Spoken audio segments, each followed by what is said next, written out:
This episode is brought to you by Kia's first 3-row all-electric SUV, the Kia EV9, with available all-wheel drive and seating for up to 7 adults, with a 0 to 60 speed that thrills you 1 minute, and available reclining lounge seats that unwind you the next. Visit kia.com/EV9 to learn more. Ask your Kia dealer for availability. No system, no matter how advanced, can compensate for all driver error and or driving conditions. Always drive safely.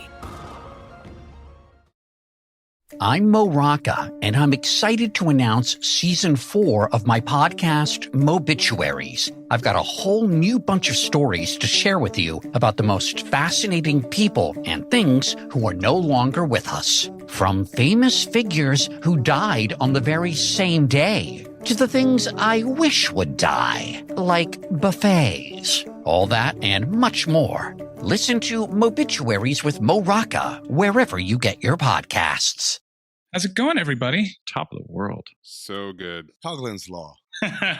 Coughlin's Law. I was going to make myself a cocktail, but I'll stick with the brew. You can graduate. Yeah, meanwhile. It's going to be a long podcast. It's 10 in the morning. What are you talking Well, that's the thing. When Mike texted, I was like, oh, yeah, I'll have a cocktail. And I was like, oh, fuck, it's 10:15. I can't rationalize that. You know what they say? Look at Amin with his standards and discipline. It's 10 a.m. somewhere. It's true. Vegas. Oh, I feel like I want to throw up already. How did 10 days in Vegas treat you? What happened in Vegas, Amin? It stayed in Vegas. Mm. No, that's not how herpes work. Not if it's HPV. Yeah. Hey, future callback to another line in this movie. I believe in communism. Rom-communism, that is. I don't know that this is a rom-com. It's not. I don't know what IMDb is thinking on this one. I did laugh. Was there even romance? It wasn't romantic. Nothing that I saw in there was romantic. Well, that's where I'm going to push back on you. I thought the whole thing was very romantic. It romanticizes something, but not love. It romanticizes drunks trying to give advice. I think that's what it romanticizes. I don't know that I would take advice from a bartender ever, and I feel like that was apparently a thing. You think it romanticized that? Yes. I think it tried to. Was it the suicide that really drove that point home? Spoiler alert. Jeez. Too soon. Oh, I didn't know we were going. I thought this was still banter. I decided to break up with analog notes just for this one. Wow. Graduated to analog notes, graduated to a beer. Wow. Speaking of banter, there's a scene in here, a banter scene, where I literally just overdosed. I had foam coming out of the side of my mouth. My eyes would roll back into my head. Which one? Because there's like 9 of those. Oh, no. There's one in particular where circuits started sparking and my head started spinning like a 50s robot. Oh, there's so much. Well, I gave a term to it. Yeah, there's a lot of tension in this one. There's a lot of tension. Just fuck already. Oh my God, that's my note. I could not imagine spending 3 hours on something that I didn't like after 10 minutes. You don't like it. You are a weird individual to keep watching. What are you, nuts? You dedicated a week of your life to dislike something? Get a hobby, knit something, go for a walk.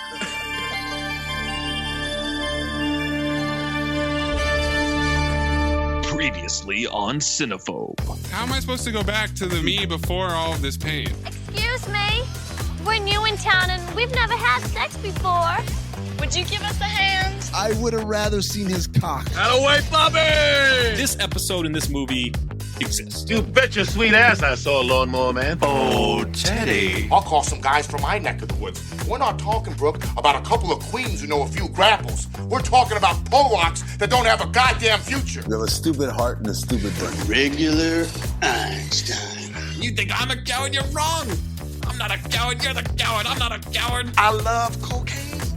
I do it all the time. I'm sorry, you guys. I don't mean fag like homosexual. I mean fag like retard. I got nukes shooting out of my dick right now. I've got so many nukes. Dick Nukem. I mean, look at this buffet of ass. Mouth to dildo, dildo to ass to ass, high branch, anal beads. I'm the goddamn talent, Mayes. Look, Gene, I've never told anyone this before.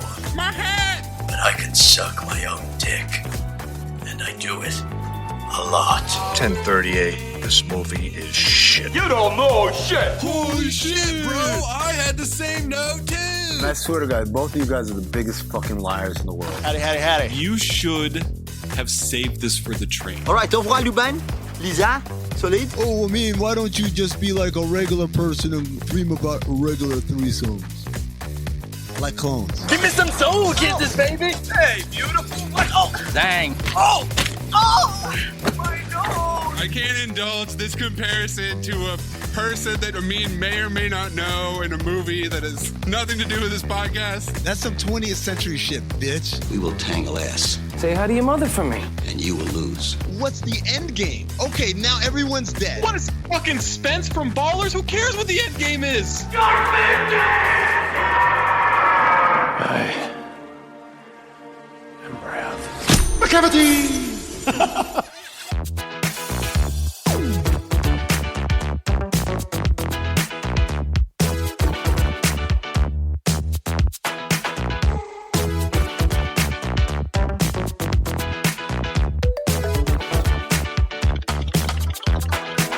Welcome to Cinephobe, the podcast. We break down the movies you're afraid to admit you love. I'm Zach Harper. That's Amin Al-Hassan. That's Anthony Mayes. Patreon.com/countthedings. You get all of the extra holiday episodes. We have game shows. We have a game show coming up, Mayes. We have the glossary coming up. That's the next thing we have to do. Patreon.com/countthedings. Get all the extra stuff, not just for Cinephobe, the entire Count the Dings network. If you have a review that sumbitch. Apple Podcasts, we do not care what you say. Just make it 5 stars. Insult us, compliment us, doesn't matter. Talk about anything. Talk about Cleveland Browns offseason for all I care. Just leave it on Apple Podcasts with a 5-star review. And if you have a submission, submit it. Just needs to be 40% or lower on Rotten Tomatoes for the audience score or the critic score. August is rom-com month. Anthony Mayes started off with Saving Silverman. Amin gave us What Men Want. I gave us What Happens in Vegas. And then we took it to the polls, and in an absolute wipeout with 66.1% of the vote, I was selected as the champion for Saving Silverman. And what did I choose, Zach? The 1988 drama romance comedy Cocktail. And we couldn't do Cocktail without executive producer of the Batard Show and Friends Network. Everything across that network. This guy's got his fingerprints all over it. Mike Ryan Ruiz.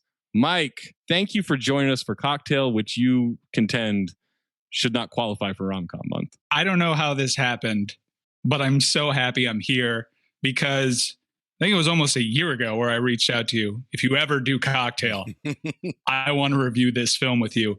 What poor judgment putting this in rom-com month. You should sit on this episode. I'm telling you. No, we should just let it. This is not a rom. Okay. Not a com. I'm not sure what this is. It's a tale of 2 separate movies. Either way, I'm happy to be here. And I just left a review for you guys touting my excitement over Jadavian Clowney pairing with Myles Garrett. Of course. There you go. 5 stars? 5 stars. What are we drinking? We're going with Red Eye? Local fare. Not the Red Eye? This is the famous line before he finally gives in, takes a shot. I'll stick with the brew. But this is a Highlight IPA, which is my favorite IPA, done out of Cigar City, done out of the shithole city, Tampa, Florida. But it's delicious. Maze, do you have something different than drama, romance, comedy? No, it's romantic comedy drama. It's a dramedy, a romantic dramedy, a romantic comedy. Romantic Ramadan. That's what it is. It's Crunth, though. It is officially Crunth. What? Tom Cruise month is Crunth. Mike Ryan delivering on his promise to return for Crunth. And Mike, this is your chance because for a long time, that abomination, Mortal Kombat Annihilation, was our most popular episode. Till it was recently eclipsed by Batman versus Superman for some reason. No, not for some reason. Do you think when they did the Field of Dreams baseball game that all the baseball players were wondering who the hell the guy in white was that was just wandering around the field looking like he lost his car? And then like Tim Anderson said, "Oh, I think that's Superman's dad." And then like, "Oh shit, that movie was terrible. Yeah, let's go say what's up to Superman's dad." Martha. I could not have given less of a shit about the Field of Dreams baseball game. And I love baseball, but I don't like that movie. I don't care if they play in a cornfield. Play on the fucking moon for all I care. Like, I don't care. Just play a baseball game. I don't need Kevin Costner there. I don't need any of that. I loved it. Let me do the sports radio thing. Amin Al-Hassan, if you were to do a Field of Dreams, but for basketball, where would you do it? Probably in a housing project in New York City. Rucker Park. They come out of different buildings. Come on, let's do the Christmas Day game at Rucker Park. Hawks, Knicks, Rucker Park. Well, you kind of did that for a while with Indian Wells, right? The outdoor game. That was fun, man. That was fun. Was it fun because you were in Indian Wells? You know what? Indian Wells wasn't that fun as a place. Native American Wells. Yeah. Thank you. We're clear. It's 2021. Our PCs are, Michael. Come on, guys. It's 2007. Get with it. It was different. It felt different. You felt special for a preseason game if you can. I think the one that's forgotten in time is the UNC Michigan State when they played on the aircraft carrier. Who forgot it? No, it was so stupid. Who forgot it? I think about that monthly. That was awesome. And I love the Field of Dreams baseball game. I'm disappointed you didn't like it, especially since you've already done the hard part, which is liking baseball. But I hate that movie. The movie sucks. Never seen that movie, so it's boring. And it's dumb. I'm very excited that it's Crunth. Can I just sit in the corner during several recordings? I don't even need to say anything, which is going to be very hard for me to do, but I'll just sit in the corner. Just pop in whenever you want. I'm so happy Tom Cruise month is here. I think this is the only film that might even qualify because he only makes bangers. He does only make bangers. What? Wrong. Let's get to it. We've got Cocktail starring Tom Cruise making his Cinephobe debut. Thomas Mapother IV was coming off of Top Gun and The Color of Money in 1986. He had this movie in Rain Man in 1988. Which of these movies is not like the other, guys? 3 of the greatest movies ever in Cocktail. And then Born on the 4th of July in 1989. And all of those movies are sandwiched by future Cinephobes Legend and Days of Thunder. Get ready to be shocked. Days of Thunder is Cinephobe eligible? Days of Thunder is awesome. And it was filmed on location in Daytona. My brother-in-law was actually born in Daytona, and he has a photo of Tom Cruise holding him as a baby because they just camped out in that town for 6 months. It's an amazing photo. That's like the beginning of Saving Silverman, where Steve Zahn was pregnant at the Neil Diamond concert. What is more impressive? That your brother-in-law was held as a baby by Tom Cruise and has a photo, or that semi-friend of the show, Ian Carmel, gets a cake from Tom Cruise every Christmas, even though Ian's Jewish? No, he doesn't. Ian Carmel wins that. Not every Christmas. Every Christmas. Not every Christmas. Yes, every Christmas. He just needs to get it for one Christmas, and I wouldn't shut up about that story. I'm telling you, it's every Christmas. Every holiday season. Ian just moved. How does he know his address? I'm sure they send it to fucking CBS. Yeah. Oh, that's not to Ian then. That's it's the addressed to network. Ian. He sends Ian a cake every single holiday season, every single Christmas. Care of Les Mooney? This is where Amin goes, call Ian Carmel right now. Right now. Yeah. Call him. Call him. Call him right now. Tell him how we shared the cake. Tell him. Did you mean Les Moonves? He did. Yo, the Mooney was the name in the movie. That's I got. Oh, that's why? Yeah. That's why. Not because you couldn't remember. Me Tour? Yeah, disgraced former CBS. Although Julie Chen now goes by Julie Moonves, which is always uncomfortable. For him, wouldn't it be I Too? Because Me Too is the women are. Are you drinking? No. Is this a tight 5 you got going on here? No. Listen, Me Too refers to the women who were subjected to this stuff because they are the subject. So it's me. When you're the object, when you are the person perpetrating, it is I. So not necessarily, because saying I too doesn't really makes absolutely no sense. Yes, it does. Yeah. I too molested women. That's what that means. Who did that? Me too. No. See, that's incorrect grammar. It's like saying Zach and me are going to the store. That's incorrect. It should be Zach and I. But they both mean the same subject. So it'd be you two, if anything, Bono. Right. No, Me Too means the women. The women are saying Me Too. Brian Brown, repeat offender as Leland Van Loo in Along Came Polly. He had FX, Banger, and The Good Wife, not the TV show, in 1986. He had this movie and Gorillas in the Mist in 1988 and Prisoners of the Sun in 1990. If you go to Joshua Tree, does that mean you get YouTubed? Oh.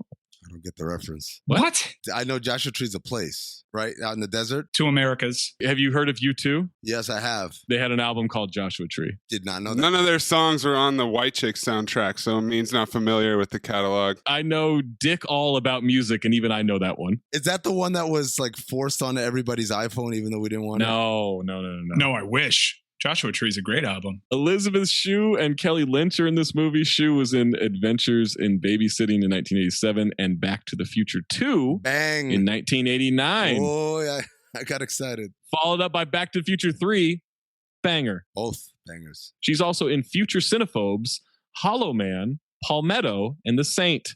We could have Shoe Month.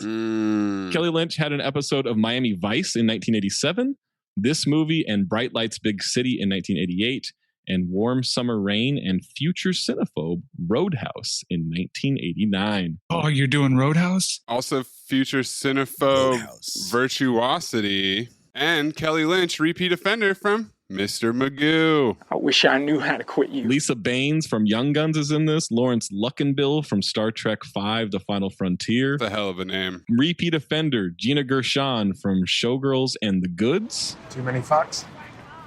I don't know. It's kind of like all the nipples in that movie Showgirls. Halfway through, you don't even notice anymore. You just kind of get sucked into the narrative. I dated Gina Gershon once. That makes me happy. She also had Red Heat in 1988. I bet she did. Only once a month, Zach. Ron Dean from Above the Law, The Fugitive, Rudy, The Client, and straight to video Wild Things 2. Ron Dean is also one of the corrupt cops from The Dark Knight. Wirtz. They're all corrupt cops. James Eckhouse. ACAB. From 90210. Just chilling in the background of this movie. Amin's working on a delay, but I want to give him kudos on a delay too. That was a solid joke. I didn't like that. Cocktail was directed by Roger Donaldson. He directed No Way Out, The Getaway, Species, Dante's Peak, 13 Days, The Recruit, and what I'll assume is a future cinephobe, Seeking Justice, starring Nicolas Cage. Every time I hear Species, I think of Gronk saying Species Man. Trying to call Tom Brady a specimen. He called him a Species Man. I mean, he wasn't wrong. It reminds me of 30 Rock, which you don't watch, but Dr. Spaceman. Dr. Leo Spaceman. Played by Chris Parnell. Mm-hmm. How white are we feeling, guys? Just trying to get Amin to bite on anything we're throwing out so far in this intro. Amin's checked out because he hasn't been drinking. He just spent 10 days in Vegas. I don't know what he's watching. You watching First Take or something? What are you watching on TV? I'm doing research. Oh, no. Oh, no. Oh, no. Is he scouting this early? Not scouting, research. Mike, do you know what scouting is for Amin? Is it usually a White Claw? Well, it's a White Claw of a different sort. It's him looking at pornography that he's going to masturbate to later. Not now. He calls that scouting. Makes you wonder what he was doing in those Phoenix Suns front offices back in the day when he was supposedly scouting.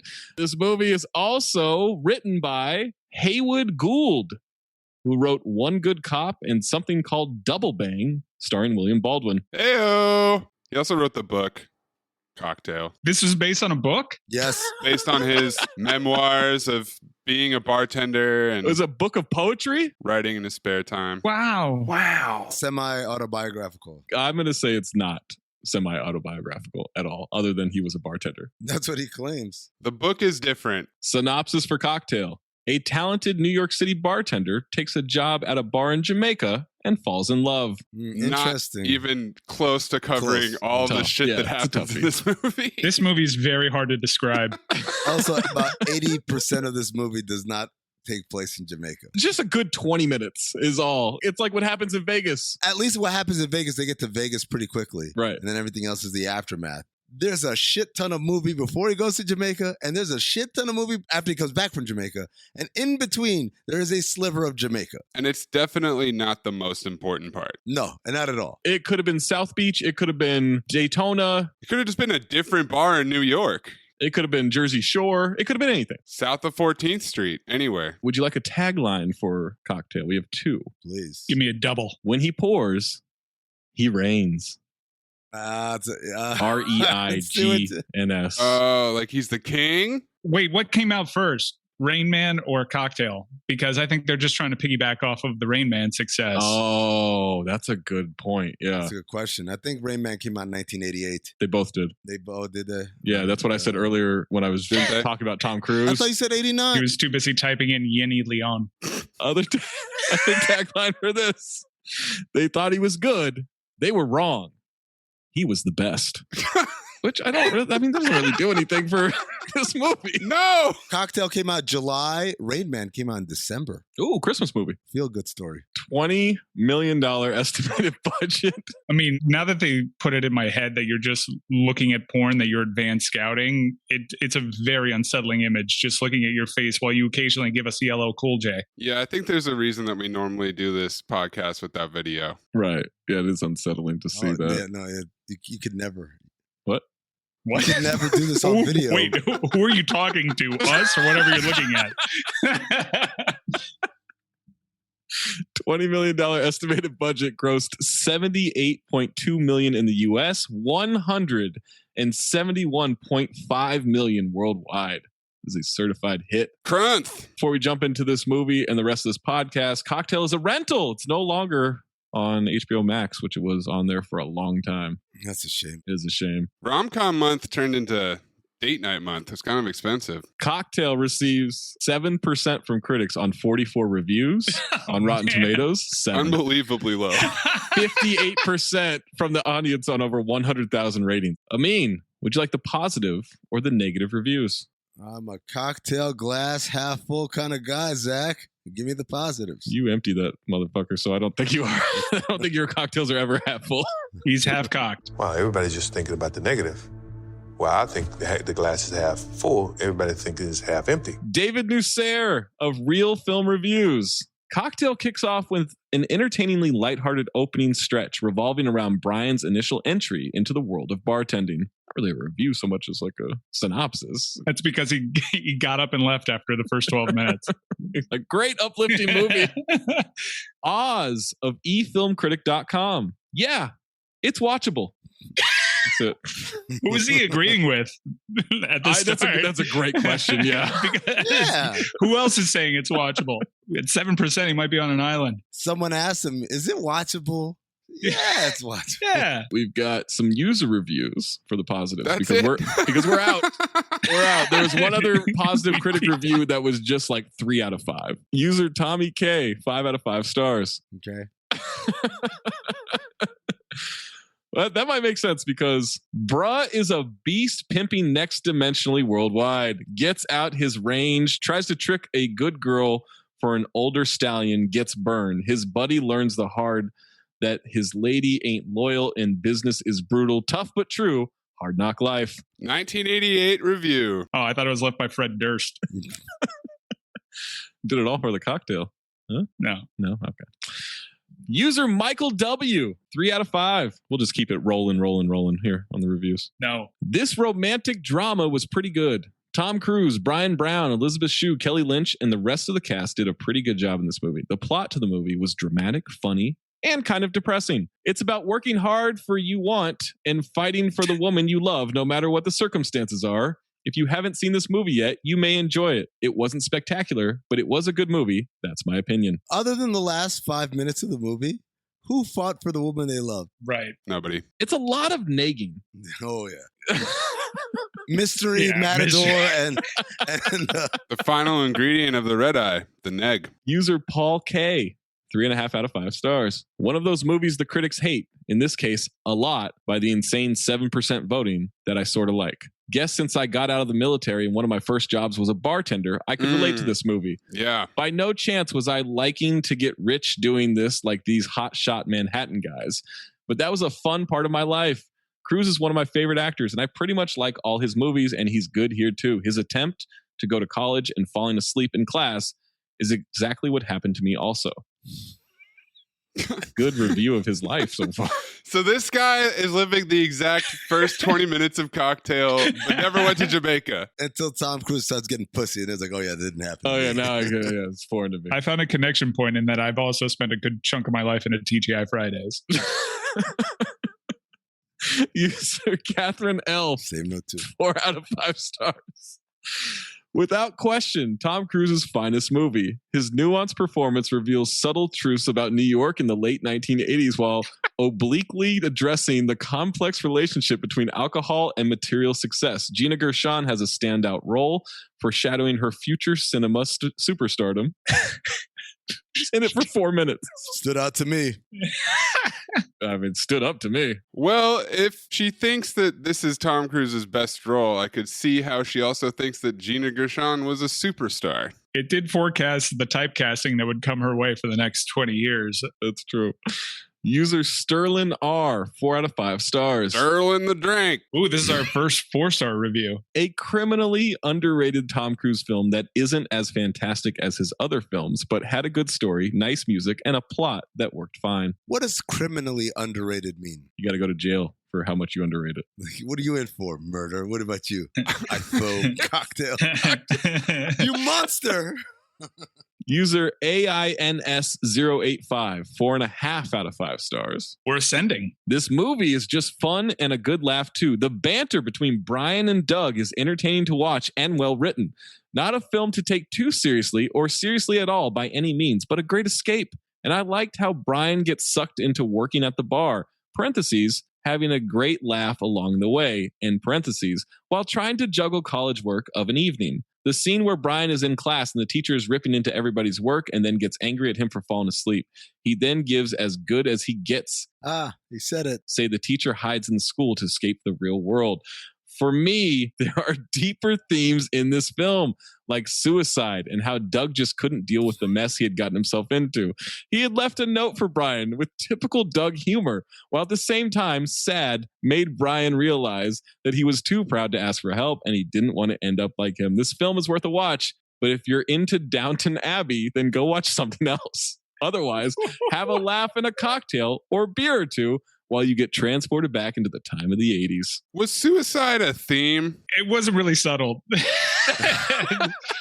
Believe it or not, that's how Len Pasquarelli used to write his Monday morning column. It was just like... Just a real stream of consciousness. Yeah. User Richard H, 4 out of 5 stars. Honestly, one of the classics. It's not Tom Cruise's best film, but it's a must-see. Ignore the negative reviews. Go in with an open mind, not to expect too much, and just enjoy the ride. I know Gina Gershon did. User Michael M, 5 out of 5 stars. Legendary movie, so lifelike. Lifelike? Wait, was that the same dude who served in the military, became a bartender, fell asleep in class? And then 2 more positives. User Stuart C, 5 out of 5. Why the hate? This film is simply brilliant. And user Scott F, 5 out of 5. This is clearly the greatest movie of all time. I have no idea why so many of you clowns are giving this a thumbs down. This has been an inspiration to so many people, showing that life is all about living and not about the money. Whoever thought this is some sort of theatrical masterpiece is a fucking idiot. This movie is all about having a good time, and all of you thumbs down people can eat a dick. #truth. That's not what happened. Got aggressive. That's not at all what the movie is. Everybody's chasing money the entire movie to the point that it ends people's lives and ruins others. They're still chasing money at the end, too. At the end, too. Yeah, he started a new business. To get money. To be successful. To franchise it out. He reads 2 books. It's like... Too soon, Mike. It's just all about chasing money. Negative reviews. Stop being a pessimist. This tank is not half full. It's half empty. Brian D. Johnson of Maclean's Magazine.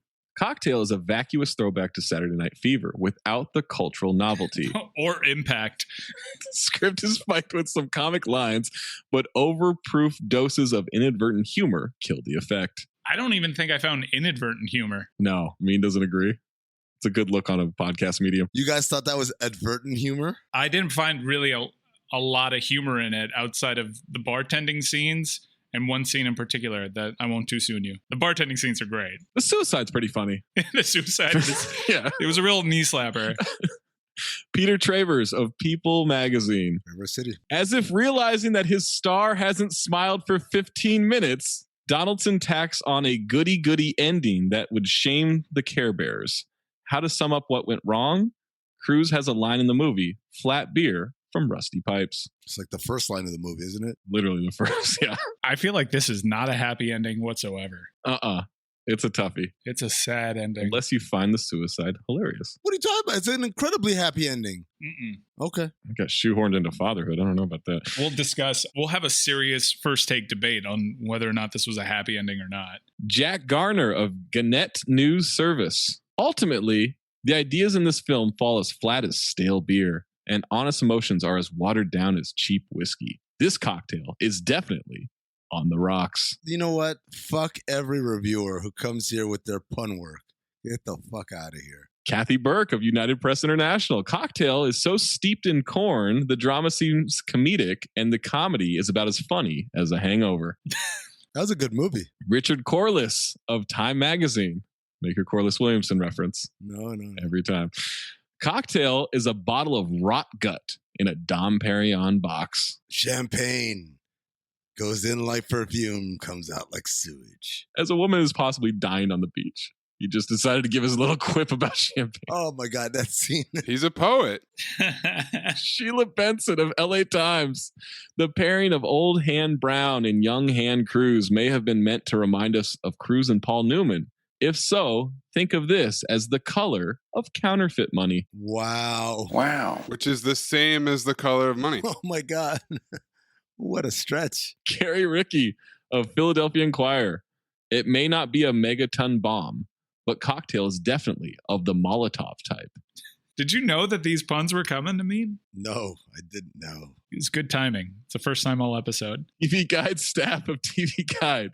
With no fewer than 17 of Donaldson's favorite rock songs and a complete lack of dramatic impetus, Cocktail would fare better as an extended play music video. It is heavily influenced by MTV at times. Absolutely. The music video for Kokomo is basically this movie. Yeah, I had to remind myself that Kokomo was a contemporary song when they go to it. Yes, that's not a, hey, you know what would be funny? We play Kokomo here. Yeah, it seems like really cheesy and corny to use Kokomo in that scene until you realize like Kokomo was basically written for this scene. It literally was. For this movie, yeah, I had no idea because I thought it was at least 20 years older. No, man, you could tell by the production and like even the way the Beach Boys sound, like they came back into the booth to make this one. David Starrett of Christian Science Monitor. Stare it long enough and it'll fall off. If some other drug were treated this way in a movie, lots of outraged people, including parents and politicians, would be up in arms. But it's only alcohol. The reasoning seems to go, so it's all harmless fun. Goddamn right. Yeah, you can't get a job shooting meth for other people. Like what? That job exists.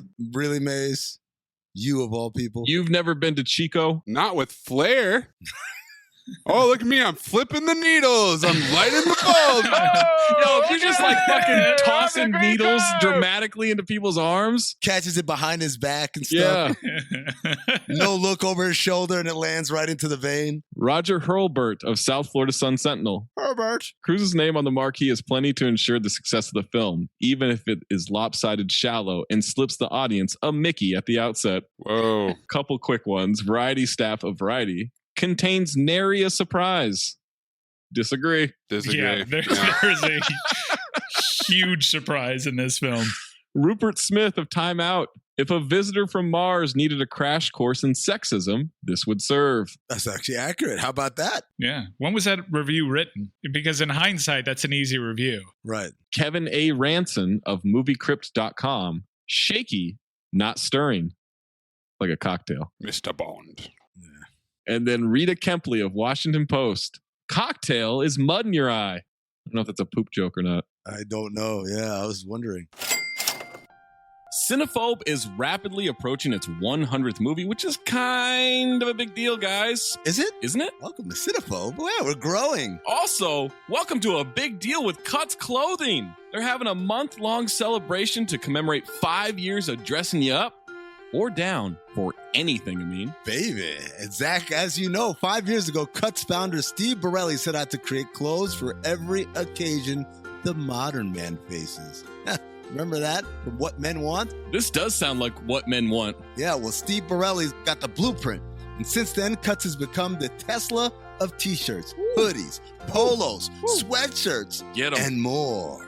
From their signature buttery soft Ika Pro tri-blend tees to their cozy Hyperloop French Terry fabric hoodies, Cuts elevates clothing staples with cutting-edge fabric technology. GQ magazine calls the classic tee, quote, the only shirt worth wearing. And you know what, guys? I agree. The only way I'm not wearing Cuts is if I'm shirtless. That's right, Amin. Cuts is premium with a purpose. Every piece is crafted with custom engineered fabric and a comfortable fit without compromising on timeless, universally flattering style. You know me, I'm a tall guy compared to short people. Most shirts don't fit me quite right, but with Cuts, looking stylish. And it feels great too. Cuts hoodies are so soft, everyone's trying to steal them. Your mom, your dad, everyone trying to steal them. Girlfriends, wives, other people's wives. Everyone wants a piece of me. That's right, Zach, because that's how we're doing transitions on this thing. This month marks the Cuts' 5th anniversary, and they're doing it big with two collection drops. What? A product launch and a week-long special event. Join the celebration. Get 15% off site-wide by going to cutsclothing.com/ding. That's CUTS clothing.com/DING for 15% off and access to anniversary events all month long. Amin, what is your first note? First note is this is how I imagine all white people like to have fun. Riding in a car, honking their horn 8 million times, and like climbing out a window and waving at a bus. I have a lot of notes scattered throughout of this is how Amin imagines white people, ... Yes. Yeah, I thought it was just cops driving a drunk guy because I forgot that he was ex-military. And then they cast the one black guy. So I'm like, okay, delete the white privilege note.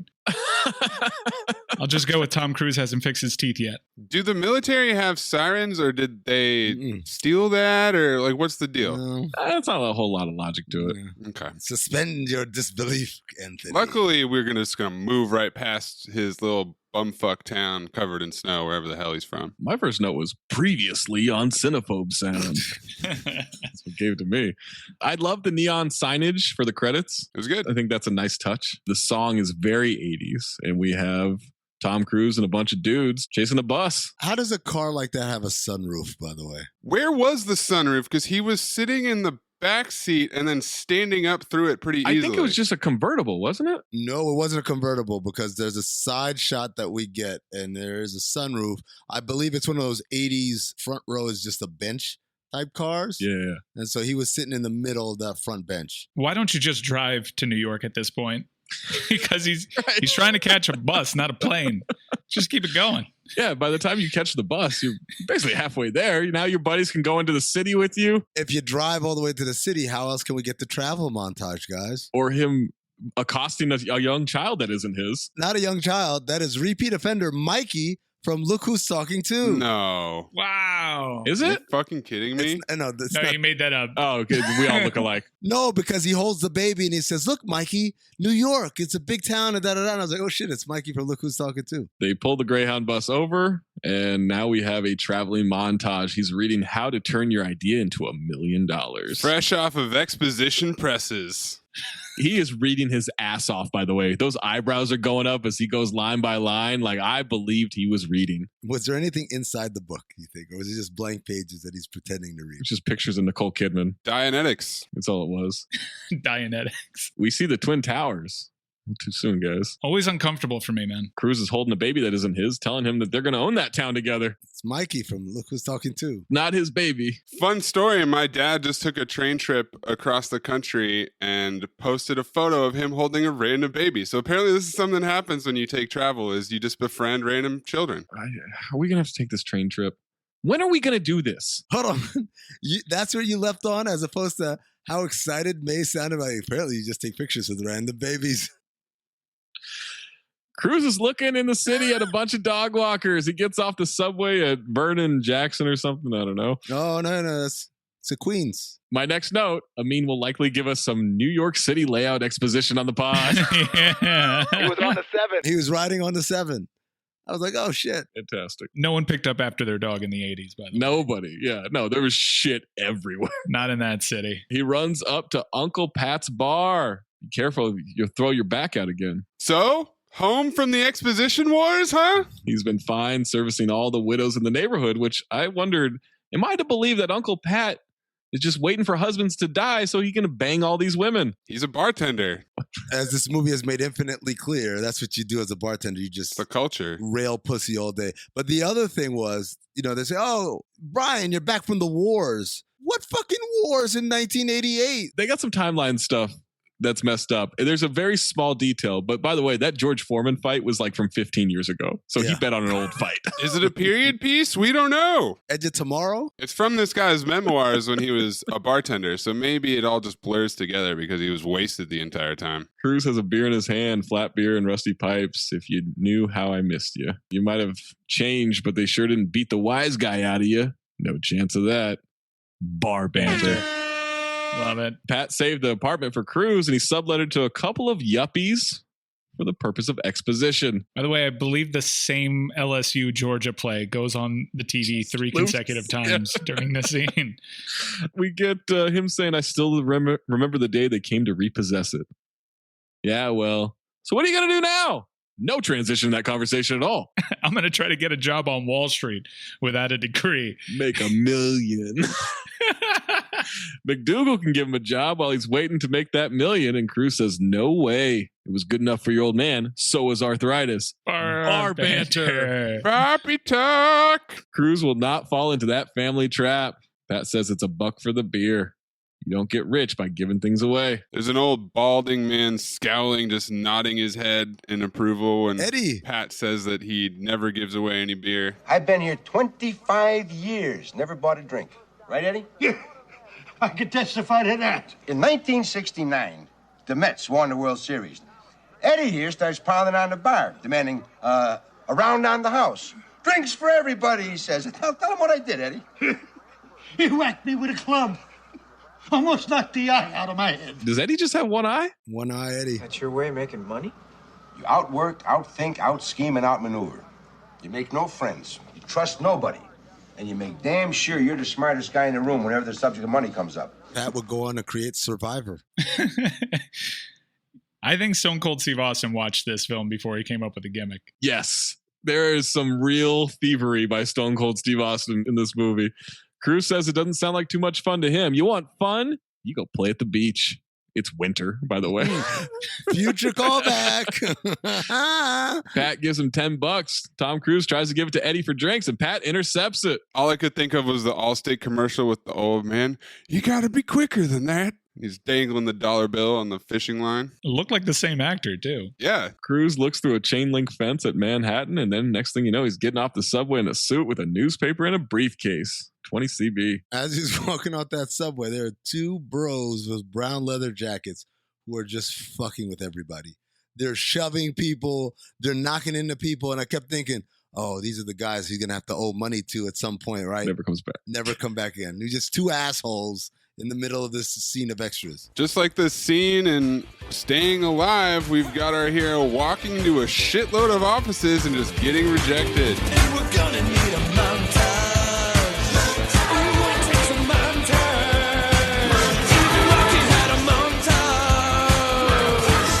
Job hunt montage with the Donald Trump hair, by the way.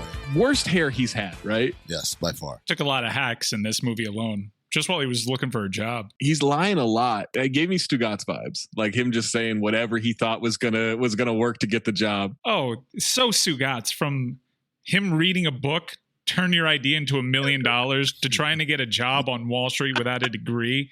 He is handsome Stugatz. Montage of the Wall Street and advertising interviews and network interviews. Him getting rejected. He doesn't have degrees. He doesn't have credentials. He kind of looks like a sickly vampire in this scene. He does look a lot like the vampire Lestat. File. He walks by a bar with a help wanted sign. Bar is closed, says Brian Brown. He's looking for the manager. What's the matter? Find a hair in your quiche? No, I'm looking for a job. I see. You want to put a hair in someone else's quiche? Bar banter. Then out of nowhere. Coughlin's law. Anything else is always something better. Coughlin's law? Douglas Coughlin. Logical negatives. Flourished in the last part of the 20th century. Propounded a set of laws that the world generally ignored. To its detriment. me. Quite a self-exposition introduction, especially while making this drink and finishing it off with the cracked egg. You guys know what goes into the red eye, right? What? Ounce of vodka, 6 ounces of tomato juice, float of beer, a cracked egg, and a healthy dose of expedition. Oh, man, you were nailing it. Damn it. It's a shame. Exposition. If only we'd done 100 episodes of this podcast for you to get enough reps to know how to say exposition. I was looking at a Ford Expedition on my TV. Is that what he's fucking? No, they lift the gate up in the back. Is that what Lexington Steel is railing on? I've got some porn videos and some monster truck videos and one that's both. Does Cruz know how to make a red eye? No, he hasn't had the pleasure yet. What about a vodka martini with a Pernod float? He's a fast learner. Ever throw a 400-pound psychopath out of a bar? Could if he had to. What about a 100-pound ballerina that's been speeding for 3 days? Just open the door and let her pirouette out in the street. Bar banter. They lost me. I was so lost. Like, are these drinks? The 100-pound ballerina. Yeah. Off the jump, you already know that this is one of the most overwritten characters in the history of cinema. There's a whole book on this shit? Aaron Sorkin wrote one character in this film. He wrote one character. Doug says the Upper East Side is the saloon capital of the world. So what did I do? I Googled saloon capital of the world. It corrected to salon capital of the world, then asked if I meant salmon capital or melon capital. So if you'd like to know the salmon capital of the world, Ketchikan, Alaska. The melon capital of the world, Beardstown, Illinois. Not Melonstown? Not Melonstown. Saloon just does not seem to be the appropriate word. I feel like that has really gotten left behind in history. Saloon makes me think of the Old West. Horses, and those doors. Not TGI Fridays. If someone comes into a place asking where the nearest saloon is, I'm like, that's a cop. That's Chris Whittingham. Yeah. Or a cowboy. Or a cowboy. Or a sheriff. It's Chris Whittingham. Hey, you guys know where I can find the nearest saloon? You would totally do that. Doug asks if he's ready for the big time as he downs a drink he made with an egg. You ready for the big time? Welcome to TGI Friday. Bitch, go back to Applebee's. You're not ready for TGI Fridays. That's some real Ruby Tuesday bullshit you're pulling. So the whole time, I didn't realize, I thought it was literally just a regular bar. It isn't until much later until we get an overhead shot. I'm like, hey, Guido, take your ass to Olive Garden. Friday. You're not ready for the big time. That shit may fly, it's Sizzler. But you're here at the show. Who do you think this is? Oh, hula hands? Wop up a loop up. A lot bamboo starts playing. I just want to go into random places and hit them with a wop bop a loop bop and close the door to see if I get the call and repeat. If you do that, all the bartenders and waitresses will activate it instantly. A wop bam boom. Like a sleeper cell. Yeah, someone will curl their bangs in the front, put a cigarette pack under their t-shirt. Wop bam boom. This bar is chaos. All of a sudden, everyone's wearing a vest. And flare. People are shouting at him, get your act together. Vodka and roses, please. I got 4 people waiting. I'm not going back with 3 drinks. Cuba Libre. Pussy navel. Cuba Libre. You bitch. That was, I'm not a fan of that word, but that was laugh out loud funny. He kneels down and Doug hits him in the head with the cash register. And he is acting his ass off when he gets hit by the cash register. If you're going to sit in the water, go to Coney Island. The movie ramps up here. Oh, yeah. This is my favorite stretch of the film. Excuse me, can I have an orgasm? It's the exact same voice as the girls in Johnny Be Good saying, we've never had sex before. We're new in town. Do we have an orgasm? Cruz screaming, you bitch. Why didn't you tell me it was a rum and coke?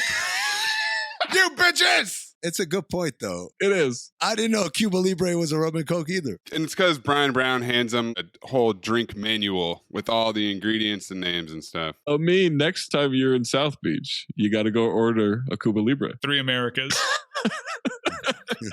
Tom Cruise not knowing what a Cuba Libre is was really heartbreaking. What I ordered? Angel tip. A white wine. Pink squirrel. A friar tuck. A ding-a-ling. A white wine. Pink squirrel. Angel tip. Dirty mother. Can I have what I ordered? All right. All right. Now, what was it that you ordered? A martini. What's in that? This is just pure chaos. Tom Cruise, deer in the headlights look, knocks out of the park. I also love the waitress's They're great. pretend shocked face when she gets called a bitch. End of the night, his socks are drenched. The shirt doesn't match. Disgusting. And they're fucking thigh-high socks too. Why are his socks so high? I've never worked in a bar before, so can you guys confirm or deny to me that while working at a bar, your socks get wet? I've never worked in a bar before. I have had wet socks at a bar. When you suck at making drinks and you're just flinging liquid all over the place, I can see how that would. Maze, that is so dead on because these are terrible bartenders. The examples of good bartending in this movie is terrible bartending. There is alcohol flying everywhere. We're going to get to it because I got a lot of notes on how these businesses are run. I do not understand the business model. Waitress tries to give him 10% of her tips. He says he doesn't deserve it. Hey, schmuck, you get money from girls every day? Apologize for calling her a bitch. And she says she is one. Why? I am a bitch. I thought she'd become a more like regular in this movie, but no. One more scene. That's it. Yeah, she goes on to a pop career as Meredith Brooks. Yeah, I am. I'm a bitch. I'm a lover. I'm a child. I'm a mother. I'm a sinner. I'm a saint. There it is. File. Doug calls him Frogman. It says anybody who can get money out of her is a major talent. Come back next Thursday. I have 5 shifts open. He has 5 shifts open on Thursday? What? There's 2 bartenders. How many shifts are there in the day? It's TGI Fridays, not TGI Thursdays, Zach. That's true. That's a good point. The waitresses hate me. Well, you wait till you've given them crabs. Then you'll really know hatred. You can never recreate the smarmy smugness of Doug. He pauses and he's lighting a cigarette. He was so proud of spreading a sexually transmitted disease. Like no one's been that proud. Dude, the whole staff. Is that a congrats on the sex moment? Congrats on the dirty sex. We still doing humble brags? No, he's registering for school and he's in class. He's lost, but his hair looks a lot better. He got a good haircut. Cut to Doug teaching him the essential technique to bartending. Less is more. See? Because he's learning at school, but he's also learning at work. Short pour, long pour. Dazzle him with ice work. Yes. Baffle him with bottle work.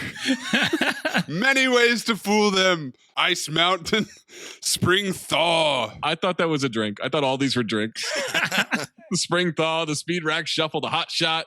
You'll learn them all. Yes, Obi-Wan. Reference. Cut to bar time. Can you explain to me what he was doing with the flopping hand thing with the waitresses? Absolutely not. He said that's the point, that there is no point to the hand. It was just his magnetic personality. There was nothing to it. They were holding it down and they let it go. And he's like, oh, it's got a mind of its own. Oh. They even ask him, what's the point of that? He's like, there is none. We're just filling time in this movie. He's trying to dazzle with tossing bottles and shakers around and he's fucking it up, but they love it. He's been there one day and he's already flipping the bottles and shit. What the hell? Ladies are eye fucking him and one girl says, what buns? Once again, staying alive, Tony Manero as the cocktail waitress. Every single customer is a woman who's objectifying him. I hate bartenders who do this shit with a passion. Just pour my fucking drink. Where do you go that they're doing the fucking hippie shake? Like, what are you talking about? I've told this story before, but I'll tell it one more time. I was in New Orleans. This was All-Star Weekend 2017 or whatever. And I'm walking with Pablo and Bomani, and they wanted to indulge in some stuff that I don't do. So I was like, oh, you know what? Let me get a drink and I'll join you guys. Good sports television?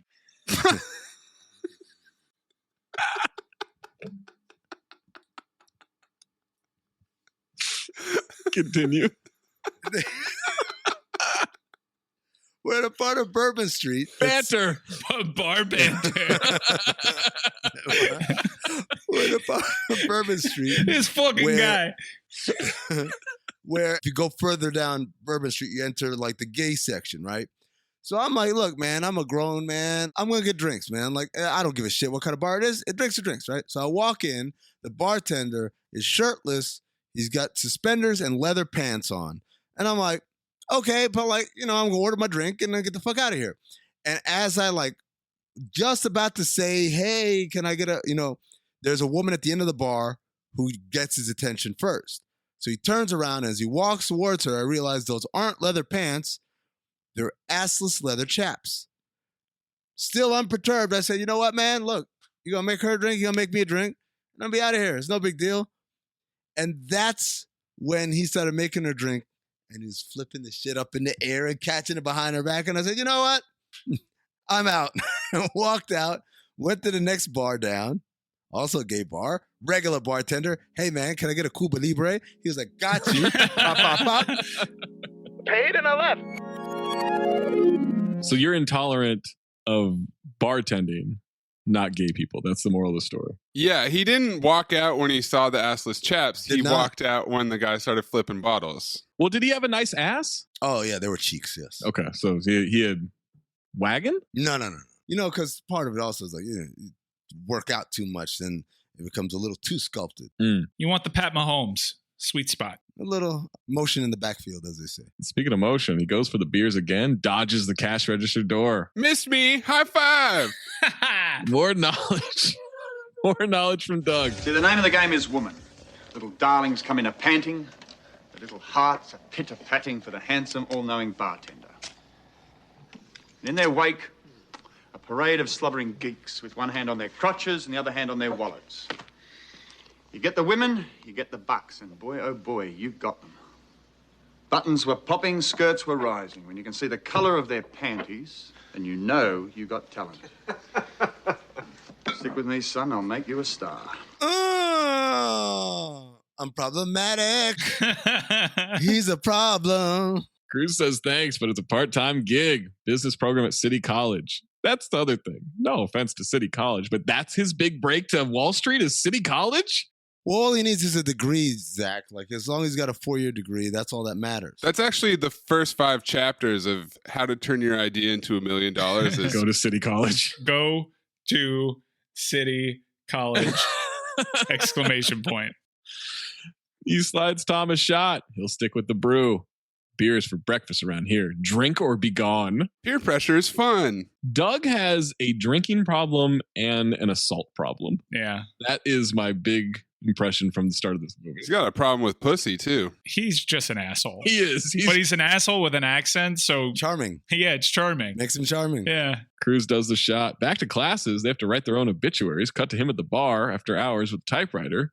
And he's reading what he wrote. Billionaire governor, wealth and fame would make J.D. Rockefeller jealous. Died at 99 while fucking his 18-year-old 7th wife. Ha ha. Not great. 18-year-old wife. I was just like, what was the point of that? But more importantly, if you had to write your own obituary, what would you say? Phobe.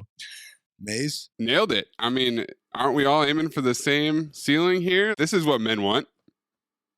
Previous Cinephobe. He said it. Heaton 5. The means would be, give me a Cuba Libre. He's falling asleep in class as he gets instructions for the midterm paper. Teacher catches him sleeping. Teacher's furious. Cut to Addicted to Love playing, and he's slinging drinks. You know who the teacher is, right? Oh, yeah. Who? He is the neighbor on the Jeffersons that works at the UN. Paul Benedict. He's also the guy that everybody thinks is Guffman in Waiting for Guffman. File. Good movie. My next note, this is how Amin thinks white people dance. Not only is it how white people dance, it's how white people dance that make other white people say, oh, he's such a good dancer. That's the thing. The Travolta? Yes. I don't want to hear anything about knocking the dance moves. This bar looks so fun. If I could go to any bar in cinematic history at any moment, it's this scene. Because there is so much fun. No chance. You know what bar I'd like to go to? One where I can get a fucking drink. For fucking real. That's what I want. Yeah, would it be fun if you were sober? Come on, man.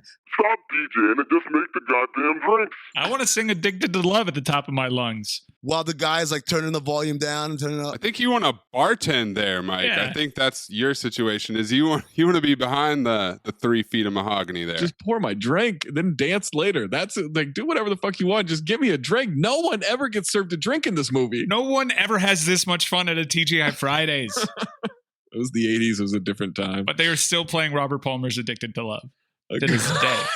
Current day TGI Fridays. Yeah. To this day. A girl is eye fucking him. He tells Doug he has serious fuck me eyes coming over here. Can you feel the tension in the air right now? I know I can. And Doug, just like Coakley in Hall Pass, he knows all the tricks. He sees the old man coming in right behind her. And does old man mean boyfriend or dad? Either or. It apparently means formerly known as Bruce Jenner, because that's exactly what this dude looks I had like. the same note too, FKA bro. Bruce Jenner.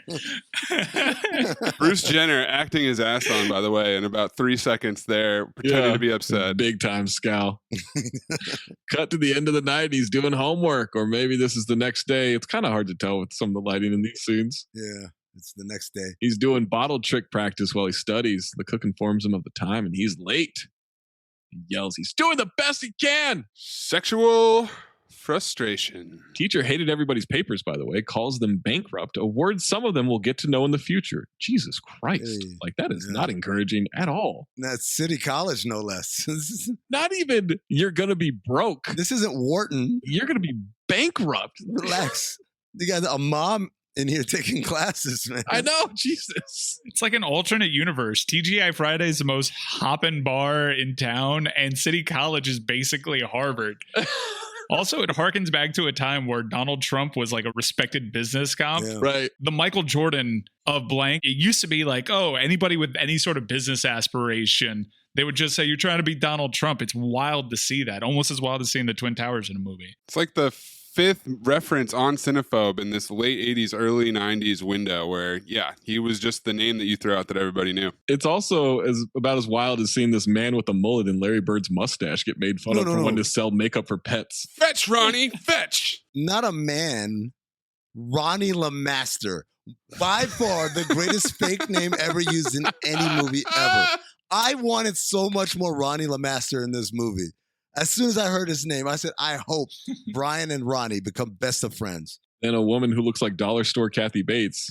He says she spent 20 years burning her husband's dinners and now wants to become the Donald Trump of the cookie business. Dollar store Melissa McCarthy was my note. You can have racist cookies? Is that the Donald Trump of the cookies? Orange cookies. Cruz whispers to her and the teacher wants to know what he said. It wasn't worth getting upset about. Asks his name, finds his paper. Jack Daniels menu specials.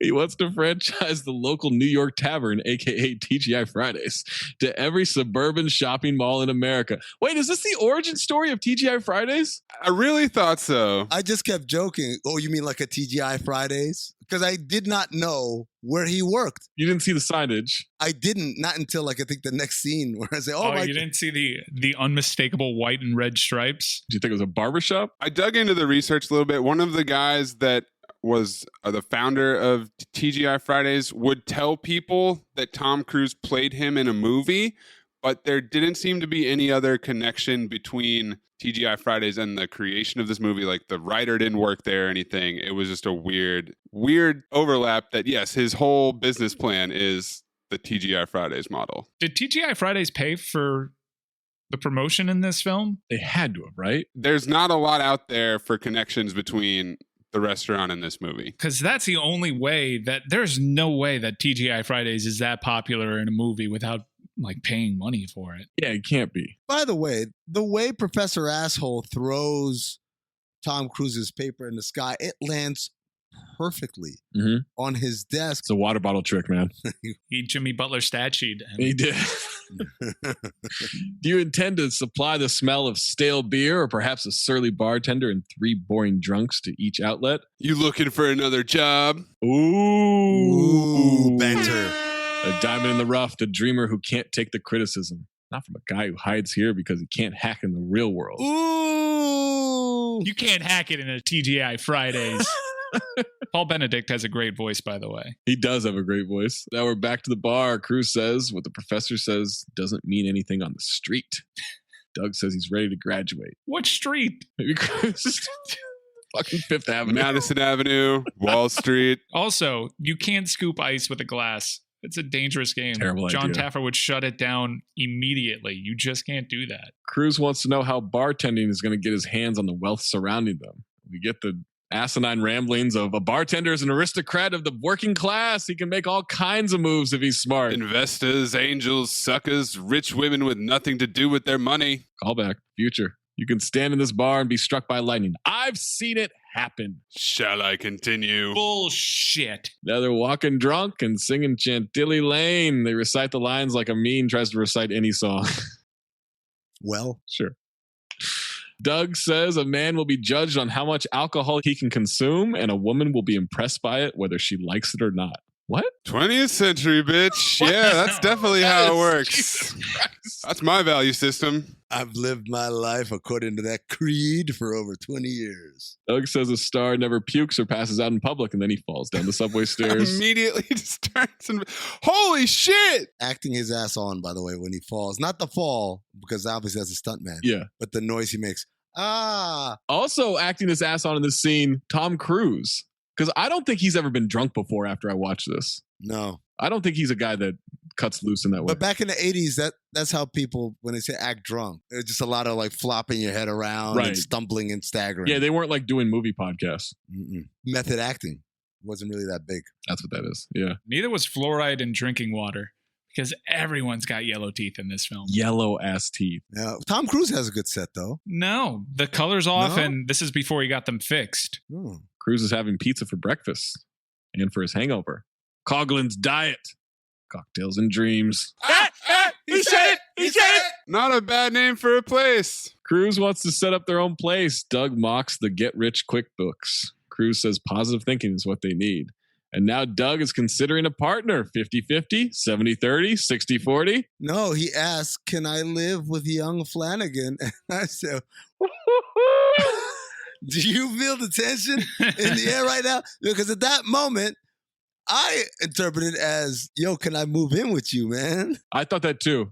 He just wants a partner. I see it in pink neon. Blink, blink, blinkety blink. Cut to a bar going crazy for them, chanting, do it, do it, do it. And then I noticed it was a TGI Fridays. I was like, what? Has it been a TGI Fridays this whole time? I want to know, as the crowd's chanting, do it, do it, do it, they want them to fuck or make drinks, because neither's happening. One of them would really move this story along. They made 2 drinks, and there's easily 50 people crowding the bar. Hippie Hippie Shake. Mike, good song, bad song? Great song in the moment. Wait, hold on. In the moment? In the moment. It seems like a fun bar. If this was the energy around the bar, I don't care if I'm not getting a drink. I really am not, because it's fun. Did you guys ever see, it was a classic MTV Movie Awards bit with Ben Stiller when he played Tom Cruise's stunt guy, and it was a whole thing on the life of Tom Cruise's stunt guy? We've worked together for so long now, it's almost like, I don't know, it's kind of like we almost finish each other's sentences, kind of. I mean, I don't think we've ever finished each other's sentences. A scene that they do in Cocktail when he was Tom Cruise's double in Cocktail, it's actually a really good impression of Tom Cruise in the movie, because he's just throwing shit everywhere. And his energy is infectious, so you don't care how terrible this guy is at his job. It's like a dueling piano bar. Except the piano players aren't there to make drinks. They're there to play the fucking piano. All right. Yeah. And no one's getting drinks here. You go to a table for that shit at a TGI Friday, Zach Harper. Then there's like a bald guy at the bar who's like, why are you wasting your talents in here? And I said, what talents? I got the hottest joint in the city. He's a scout. He's scouting them. He's got the hottest saloon in town. That's what it is. The hottest saloon. Again, they don't know what a fucking saloon is. I'll tell you what isn't a saloon. Cell block. That is not a saloon. It's not. No. Cell block. I wrote, I think this is the prison from Lionheart where they fight to the death. Like, that is what this looks like. It is. I thought it was the stage from the Showgirls dance number where they have the bikes whizzing around the stage. There's just these people on these like landings. I'm like, what do they do there? I thought it was the pit from The Dark Knight Rises. There's no music being played in this place. No. Crowd is cheering for a man in a suit with a briefcase. Everyone goes silent. I'm the world's first yuppie poet. Bullshit. Bullshit. The poem is entitled The Bottom Line. Stick it in your Volvo! Money isn't everything, they say. Okay, so what is? Sex? It's better than sushi! Did you ever make love to a pauper? Hey, you! I'd rather hump a camel! revolution. It takes money to overthrow the government, you know. That's deep. Art, the more it costs, the better it is. And that's the bottom line. Because Stone Cold says so. What the hell is going on here? This is a poem club? The crowd chants for more poems. Cruz grabs a bottle, gets on the bar, whistles for everybody's attention. Someone says, "Give us a kiss, you sexy beast." I'm the world's last barman poet. I see America drinking the fabulous cocktails I make. America's getting stinking off everything I stir, shake. The sex on the beach, the schnapps made from peach. Make me one. Gina Gershon starts taking pictures of him in the crowd. The person who yelled, "Make me one," that's me. Yeah, hurry up. Yeah, get this shit going. I just want to drink. And Mike's just off in the crowd yelling, "Dance! More poetry! Dance for us!" More poetry. I want to have fun. I'm at the jukebox trying to find Robert Palmer. I'm sorting by P. The Alabama Slammer. I make things with juice and froth. The pink squirrel, the three-toed sloth. I make drinks so sweet and snazzy. The iced tea. The kamikaze. The orgasm. The death spasm. The Singapore sling. The ding-a-ling. A Roger, a love wand, a joystick, dong, zipper lizard, tallywhack, a trouser snake, schlong. America, you're just devoted to every flavor I've got. But if you want to get loaded, why don't you just order a shot? Thanks, Dr. Seuss. He takes the shot, screams the bar is open, and I wondered, had they been waiting for the fucking poetry this whole night just to get drinks going? Is that the business model? They were trying to offer people drinks, but people were too into the poetry. They wanted poems, but standing right next to Gina Gershon's fine ass is Ronnie LeMaster. Wait, really? Blonde mullet. Larry Bird mustache. Good for him. That's like an extra $300 for that for another scene. I think he might come back again later. I think so too, Maze. Is he in Kokomo? Wait, this is like Dan Cortez. It's like Dan Cortez in Demolition Man, where he plays multiple extras. He's just everywhere.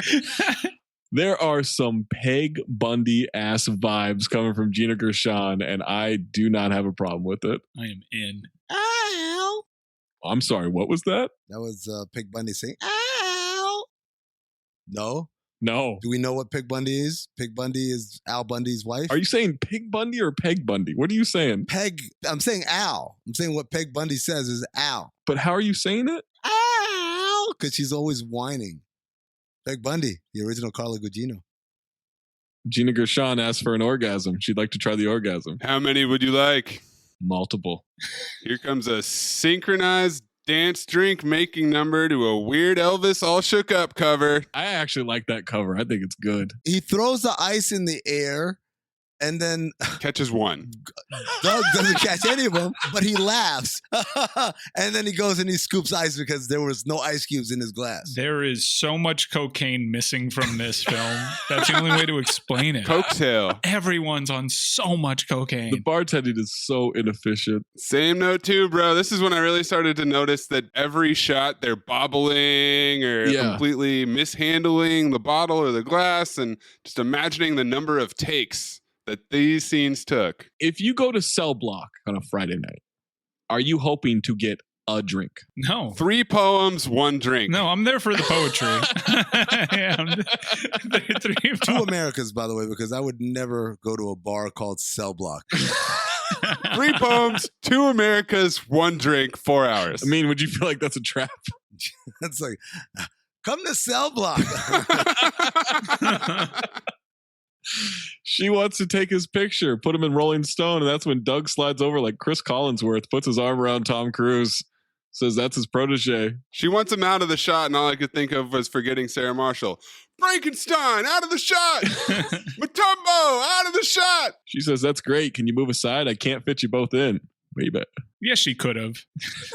It was very mean. Got to a hotel or something. I don't know where the fuck they are. There's a fireplace. There's a big-ass bed. He stops fucking to drink champagne.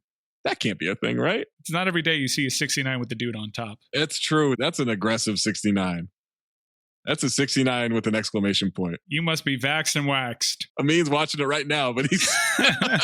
They're staying at Finola's apartment, once again, from Staying Alive, another luxury abode. He's tickling her and she goes nuts and they fall off the bed. What the fuck just happened? Oh, I thought that was sex. And I said, that sex looks terrible. He was tickling her.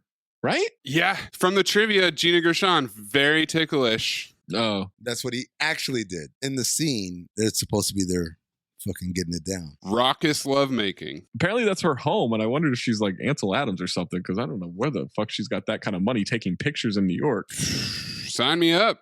She wants to sit at the bar during his next shift and wait like all bartenders' girlfriends do. I'm conflicted here because that's clingy as fuck, but it is Gina Gershon, so I'm willing to make some compromises. It's very presumptive. Gina Gershon as a millionaire, by the way, who lives Right. in a brownstone that she owns the entire building. Yeah, I'm sorry. Come right ahead. She's the editor of Rolling Stone, apparently. She can call the shots. She would 40 years later run Meadowlark Media. When he leaves her place, he does the Dr. Evil celebration. Yeah. Remember when Dr. Evil throws the big globe into the thing? He just fist pumps on the way there. 3 of them are in this shitty apartment watching George Foreman beat the shit out of somebody, but the fight, I looked it up, the fight's from at least 10 years before, minimum. And it's the daytime. But really what they're doing is sports.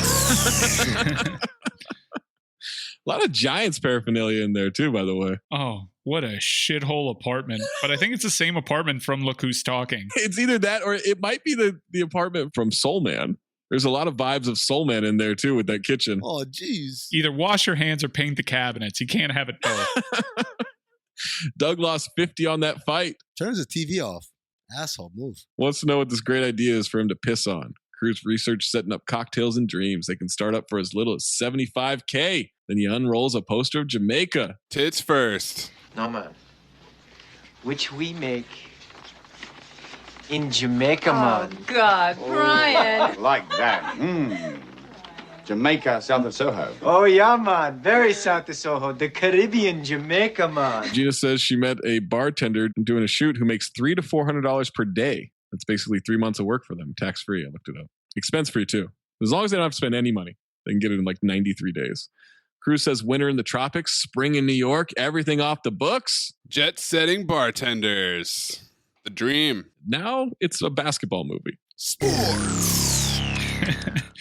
Tom Cruise is Bob Cousy with his set shot. And I wrote Bob Cruisy. Also, Tom Cruise, stunt double whenever we're seeing the back of him. I think if you're going to be a really good stunt double, you have to really become one with the actor. You have to walk like the actor, talk like the actor, legally change your name to sound like the actors. I don't think of myself as a stunt double, really. It's more like I'm a stunt one bull. The form on the jump shots are completely different. What? When it's a behind the back shot, you don't think that was him? It's one dude shooting. When it's full frontal of him, it's the Bob Cousy. Vladdy Divac also played with a cigarette in his mouth. He did. Doug thought Gina's name was Carl, but it's Coral. Why is it, do you think these chicks are named after inanimate objects? There's nothing inanimate about Coral. Would he have been more in on Gina Gershon if her name was in fact Carl? She looks like a Carl. He's thinking about The Walking Dead, the way the main dude talks about his son. Carl! Carl! It's hard to discern with an Australian accent. Carl. Number one. Number two, coral, not an inanimate object. It's a living species. He was also very mean to Mike in The Real World, Return to New York. Oh my God. I always thought that they were just going to be like friends forever. Tension. Yeah, a lot of tension. Tension that whole season. Big time. $10 behind the line. Shoot till you miss. Discussing Gina's living situation. Does she have any guys' pictures there?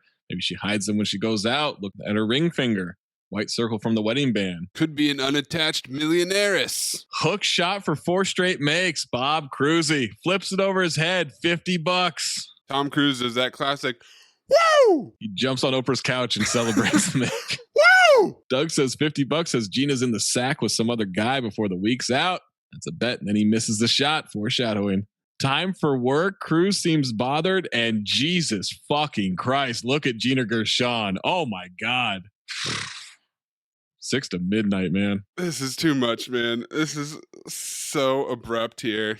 She walks up to the bar, kisses Doug, makes eye contact with Cruz, and he looks away. Doug, you dirty Mackin' son bitch. Has he risen to the top of our Dirty Mac Hall of Fame standings? I don't think there's anything dirtier of a Mac than this. Wait, whoa. Ben Affleck in Reindeer Games pretended to be a dead dude. No.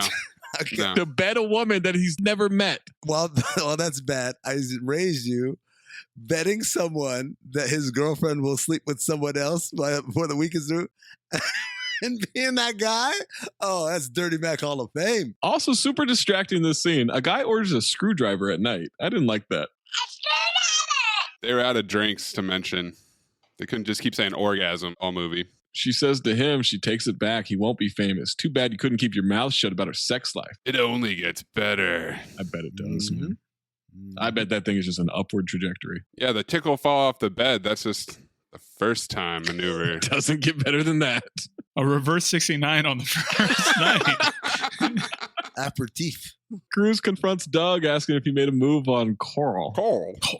Had to get his money back. You know how I felt about her. He says, how can you feel anything for an assembly line hump that does the book on the first date? Was that fucking English? What the fuck does any of that mean? I want to use does the book as my term for sex from now on. Doug says he did him a favor. Coughlin's Law. Yes.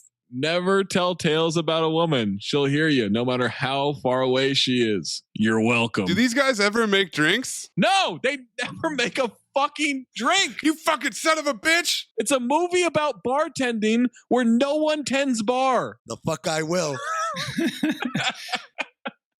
That was a great line delivery. Like, the fuck I will. That was great. I watched this while President Biden was delivering his address on Afghanistan. Jesus Christ. Oh my God. The last time we had Mike on a podcast, he foreshadowed DMX's death, by the way. I want to point that out. That's true. Yeah. So I'm confused as to which I wrote this note for. A lot of finger pointing, but no real answers or no explanation why things fell apart so quickly. I've got no idea if that's for Biden's presser or this movie. Either way, I think it works. Where Cruz comes from, you don't do that to your friends. Where you come from, they're still saluting the flag and making novenas. He's from Miami? He's from Westchester? Doug gets up with a broken bottle, holds it up to Cruz's neck. I've never actually seen that move outside of a cartoon. You want to cut me? Come on! No brawling in here, goes for the help. I don't work here anymore. Cruz is acting his ass off in this scene, man. Cruz leaves, can't hail a cab, and that's when Kokomo starts playing. Pan over some water, and we're in paradise, boys. Aruba, Jamaica, ooh, I wanna take you.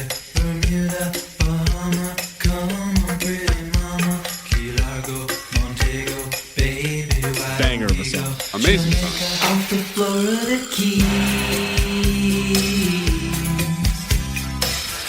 There's a place called Kokomo. That's where you wanna go to get away from it all. Bodies in the sand, tropical drink melting in your hand.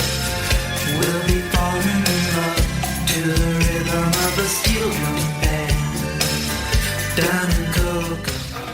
As Tom Cruise heads to Jamaica, we head to a part 2 of the cocktail episode of Cinephobe with special guest Mike Ryan. Make sure you check that out on Friday right here on your Cinephobe feed. Hey, wait, I thought we were going to Jamaica. Friday, man.